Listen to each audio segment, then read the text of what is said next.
What's going on, world changers, truth seekers, and conscious leaders? Welcome to my channel. My name is Zach Blakeney. I am a peak performance and consciousness coach, and today I'm going to elevate your consciousness by answering the question, why is it so hard to change? Do you ever ask yourself that question? Because typically we don't. Typically we ask ourselves like, why is it so hard to wake up early? Why is it so hard to go to the gym? Why is it so hard to stop thinking the way I'm thinking? But really, it's all about change. And the thing about life is that change is both constant and inevitable, but for whatever reason, we find ourselves resistant and frustrated when change is either forced upon us or that we have to change ourselves. And the frustration normally lies in the, why is it so hard, right? It lies in this area of just frustration around wanting to change, wanting to level up, but feeling like also we can't at the same time. It ends up having this dueling, right? These dueling voices. One that usually says to you, it's okay if you sleep in a little bit longer, and the other one that's like, man, I should have woke up early. And that is what I really want to dive into today, is to get you to understand the battle between the subconscious mind and the conscious mind. And for me to be able to do that, I need to at least be able to define each one. So first, let's talk about the subconscious mind, because this is really more of a knowledge gap, I would say, for most people, because they don't really understand how this works. And because they don't understand how the subconscious mind works, they usually internalize all these different voices that they have in their head as being them, which is true, but it's not necessarily your true self. So the subconscious mind. This is also, we can call it the body, or in pop culture, you remember in pop culture, you got the classic devil and angel on the shoulder, and the devil is like, you should really go do that thing that really isn't going to be great for you. And the angel's like, no, you really shouldn't. It really doesn't align with who you are. This is the battle personified in pop culture. So the subconscious is your body, the devil. But really what it does is it maps your repetitive emotions, thoughts, and feelings. Well, feelings is actually that actions. There we go. Emotions, thoughts, and actions that you do every single day. And it has no filter about whether you are doing the thing that you're doing, the way that you're thinking, the emotions that you feel are good for you or not.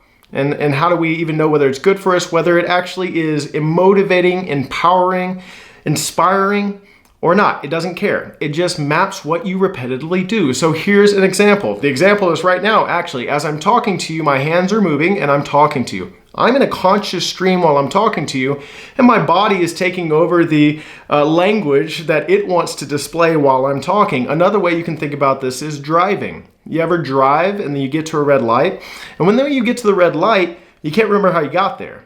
Well, that's because you've driven so many times that it remaps into your subconscious to where you cannot be present and still get to where you're going to. Walking is another great example. If you try to consciously think about using all the muscles that it would take to walk, you couldn't. That's why when a baby tries to walk for the first time, besides the strength, it's wobbly, it's hard to do because they're trying to think about how to do it. So these are just some real world examples to understand. Now, again, it's just on repeat. So if you are maybe consistently waking up late, right, and you want to wake up early, well, you've mapped into your subconscious for so long that you're going to wake up at a certain time that when you want to change, a voice talks to you. And this voice is often referred to as your inner critic. The thing that's afraid, right, of stepping out, the thing that's afraid of going after the scary dreams, or maybe it's even afraid of you being seen, right? To go after those scary dreams. So sometimes it's fear of failure, fear of being seen, unworthiness. There's a lot of emotions that can be mapped into your subconscious. Here's another side note. Have you ever run into somebody that apologizes all the time? Literally, like they'll be asking a server for something. Hey, I'm sorry, can I get a refill on sweet tea? Why are you apologizing? It's the server's job. Of course you can, right? Well, there's been some level of guilt, and it's probably coming from some childhood past trauma that they're not aware of, in which they have to apologize for their being, and they've mapped guilt into their subconscious for so long that they find themselves apologizing. And that's a subconscious tick or habit that comes from this feeling of guilt. So think about this: guilt, shame, apathy, even happiness and joy. Again, behaviors. So this is where, when it came to my addiction, I was repetitively watching pornography. And so I started mapping that into my subconscious. Now, again, I talk about all this mapping because why is it doing that? It's using what you repetitively do to predict future behavior. Say it again. It's using what you repetitively think, do, and feel to predict how you're going to think, do, and feel in the present and in the future. So this is why it's so incredibly hard. Now, on the other side, we have the conscious mind, right? Consciousness. And the conscious mind is often referred to as what I call as the inner guidance system, the inner voice, right? This empowering voice inside of you that is just wanting you so badly for you to step into this calling, no matter how scary it is, to really go after the happiness and fulfillment that you want to achieve in your life. It is commonly referred to as the angel, right, in the pop culture. And it's this inner voice, this inner guidance system that tries its best to be able to guide you, right, into alignment with it, because it knows that if you would do so, I'm calling it an it just in this figurative of speech, it knows that if you did that, then you would start to get the things that you actually want. But we resist so much what we actually want because of our stories. Because of our stories of how we're not good enough, how we don't have what somebody else has, about our upbringing, and our upbringing prevents us from creating in the future. There's so many different stories that come, and all those stories come from your subconscious mind. So this consciousness or conscious mind, this inner guidance system, is the other voice. And it's so funny because when you think about this, right, when you think about this inner guidance system, this is the other thing to really think about. I ask this question a lot of my clients. They want to be disciplined. What are you being disciplined to? You're being disciplined to your conscious intentions, to your internal guidance system. And the reason why you can't get disciplined to your inner guidance system, I'm not saying you can't, the reason why it's harder, right? Why is it so hard to change? Is because of the battle between the subconscious and the conscious mind. So here we go with the battle. This normally sounds like this, right? So you have the subconscious that, again, since you've done what you've done, is used to and comfortable with certain behaviors, emotions, and thoughts. It's comfortable with it. That's comfortable for it. So if you try and step out and do something uncomfortable, even if it's something that you really want to do in your life, you feel called, you feel passionate, it's scary, your subconscious mind will then send you messages on why you can't, why you shouldn't, and why you won't. It's talking to you. And you know how you know this isn't authentically you? Because every time it talks to you, you feel pain in your gut. You feel uncomfortable pain in your gut. And my vision of this is it's your soul being like, that's not me. That's not me. Why are you saying that to me? That's so mean, right? I am good enough. I am worthy of going what I want to go after. But a lot of times we get lost in this mental battle.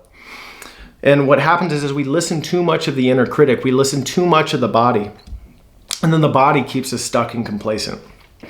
And then fear, which is really where this comes from in the body, fear of change, right, is what prevents us from actually changing. And now you sit in this battle between yourself. And the longer you sit in the middle of knowing that you should be doing more, but also stopping yourself from doing more because of fear, the more you beat yourself up, the more you doubt yourself, the more you feel like you're unworthy, and the further into a metaphorical hole you go. So it's all about you. Everything, everything that I've just talked about is the dueling voices inside of you, and you have the choice of which voice you follow. And too many times we choose the subconscious mind. Too many times we choose the inner critic. We choose the fear. It's our choice. But if you were to start choosing to empower your inner guidance system and start aligning your actions and your behaviors to that, you would start to see that the inner conflict will start to reduce. There's so many guys that I've talked to that are really successful that said, the more this slowed down, the faster my life sped up. And it's because you weren't in this indifferent inner conflict anymore. You knew exactly what you want, you knew who you were, and because of that, you started creating action faster rather than sitting in your sorrows, in your fear, in your doubt, and all these different things that keep you stuck and stagnant. So why is it so hard to change? Because of this. Because if this is you, you have not yet empowered your inner guidance system, and you're allowing your body, which by the way is submissive in nature. Think about that. You are the master of your body. You are the master of your emotions. You're the master of your thought process. You're the creator of your experience. And yet we allow our body, which is submissive in nature, to dictate who we are, when that's not true. The truth is you have the choice. You always have a choice. And if you start to choose to follow this and start to align your habits and behaviors and be disciplined too, eventually, over time, you start to map new behaviors into your subconscious. And as you map new behaviors into your subconscious now knows this to be the new normal and stops talking to you so much to tell you not to do it. But a lot of times we can't get over the battle because we're impatient. Right? We want to change and we think we can change tomorrow, and we don't change tomorrow. We allow our subconscious mind or our body to tell us again, told you couldn't change, told you you're not good enough, and then we go back in. And this constant hamster wheel of wanting to be better and then going back in, and wanting to be better and then going back in. All because we're allowing something that's submissive in nature to control who we are, and we are powerful beings, pretending to be human beings. Empower your inner guidance system. So now you know why it's so hard to change. Here's something I'm going to leave with you. How can you start changing? Is again, here, inner guidance system, listen to it, know what it is, because you know what it is. You know the things that you want to start that you haven't yet. You know what those things are. You know what you need to let go out of your life that you haven't yet. Whenever I'm talking to anybody who's interested in what I do, that's what I describe it as. I'll say you as a human being, and probably as a high performer, have a list of things that you have not started yet, and you have a list of things that you have not let go of yet. And if you want to level up, you need to start those things, let go of those things, and then we level up to the next best version of ourselves. But until that happens, we sit in this same feeling of I can't change and I don't know why I can't change. So I hope I'm answering that question for you right now. This is why you can change. Because then again, we're going to start acting within our inner guidance system. And by acting within our inner guidance system, then we start to convince the body otherwise. And I don't really subscribe to how long it takes to change, but it is typically true from my experience that it takes about 21 days. It takes 21 days for you to act within alignment with your inner guidance system, with your conscious, for your subconscious to now have 21 days of newly mapped behavior to stop battling you through the process, and then you can just let it go and start running. This is what emotional baggage is. Emotional baggage, right? This is my analogy for emotional baggage. You can run as fast as you want with a 50-pound sack on your back, but eventually you're going to tire out and sit. Now you have a choice at that point to either give up or you can learn to drop the backpack.